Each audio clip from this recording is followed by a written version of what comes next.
During the lockdown period ওই সময় আমরা একটা সিরিজ করি পবিত্র কাপলস, যেটা আমরা নিজেদের বাড়িতে নিজেরা ফোন থেকে শ্যুট করেছি এবং দেবালয় ভট্টাচার্য আমাদেরকে গাইড করেছে। ঠিক আছে, তো এই কাজটা চলতে চলতে যখন মেয়েতে একটু রিলিফ দেওয়া হয়, ফ্লাইটগুলো স্টার্ট হয়, তো ছোট্ট ইন্টিমেট একটা গ্যাদারিং হয়, যেহেতু সাকসেস পার্টি গোছেরই আর কি। তো সেখানে যেরকম হয় আমরা আড্ডা মারি, গল্প করি, এবং দেবালয়দের সাথে আমার অনেক দিনের সম্পর্ক এবং সুসম্পর্ক।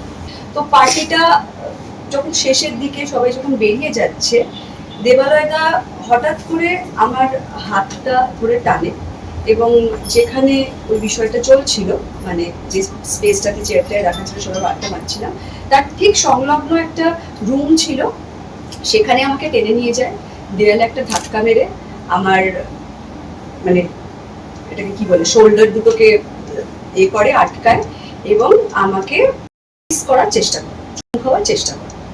উইদিন 5-6 সেকেন্ড আমি বিষয়টা বুঝতে পারি এবং আমি ধাক্কা দিই এবং আমি বেরিয়ে যাই। বাড়িতে সবাই ছিল যেরকম থাকে, আমি যেরকম থাকি সেরকমই ছিলাম, খুব নর্মাল, এবং তারপরে আমার বাড়ি চলে যাই। এবং তারপরে আমি অনেকবার ভেবেছি এটা নিয়ে আমি কথা বলবো। ও যেগুলো বলছে ওগুলো আমার মনে হয় খুব সিরিয়াস অ্যালিগেশন, যেগুলো ও আমার কমেন্টেও লিখেছে। আমার মনে হয় আমি থাকলে ওগুলো নিয়ে সোশ্যাল মিডিয়ায় যেতাম না, যদি না আমার লোকটাকে মেলাইন করা উদ্দেশ্য থাকতো, আমি লিগাল অ্যাকশন নিতাম।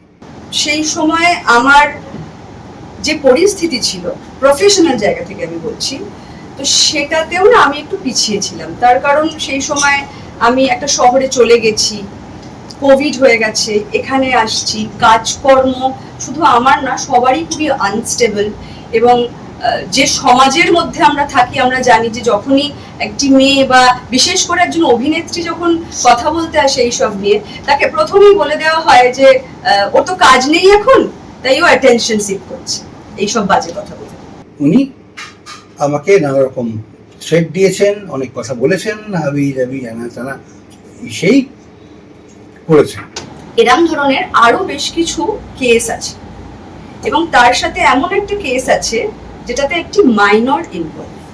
এখন সে বিষয় এটার থেকে বেশি তো আমি কিছু বলতে পারবো না, কনসেন্ট না থাকলে কোনো কথা বলা যায় না, এবং আমি এখানে শুধু আমার কথাটাই বলে এসেছি, আমি কারোর হয়ে লড়তে বা কারোর কথা বলতে আসিনি।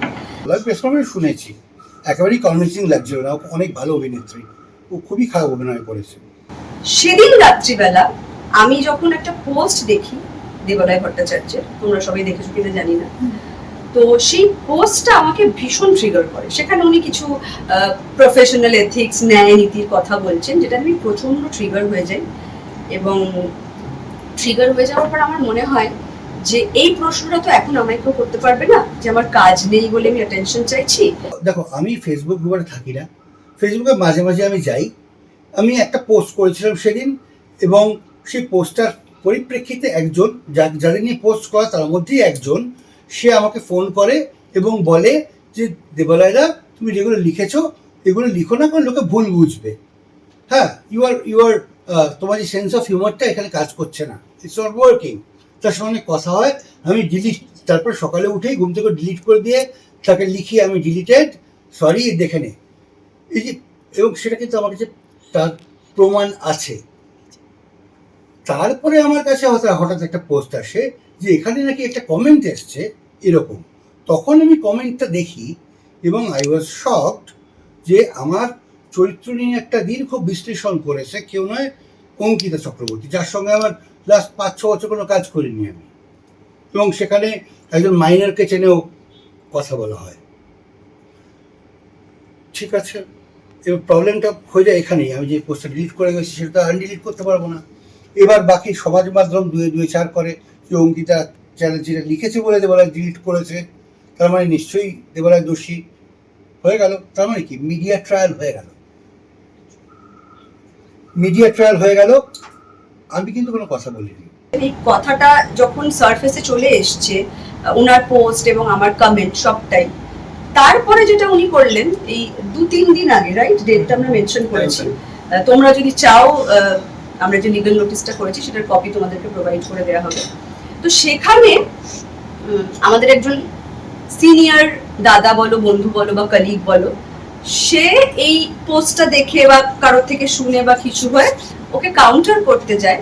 সেখানেও বলে যে তুমি জানো ওর ক্যারেক্টার কিরকম, এবং দেবালয়দা এটাও মেনশন করেছে ওই ভদ্রলোকের কাছে যে আই হ্যাভ বিগ ব্যাকআপস। খরাবাজকে বললো যে আমি নাকি কার সঙ্গে টেক্সট করেছি, যে ওর চরিত্র কীরকম, এবং আমার ওপর নাকি মাথায় হাত আছে, অনেক বড় দাদারা আছে। আমি তো এই টেক্সটগুলো কোর্টে দেখতে চাইবো, কারণ এগুলো তো রেকর্ডেড। এই টেক্সটগুলো আমি দেখতে চাইবো যে আমি কাকে করেছি। তো এই সমস্তটা আমার মনে হয় এবার সামনে আসা উচিত। লিগ্যাল নোটিশটা আমাদের সার্ভ করা হয়ে গেছে। আমার কাছে কোনো লিগ্যাল নোটিশ আসে। ফলো করুন বর্তমান।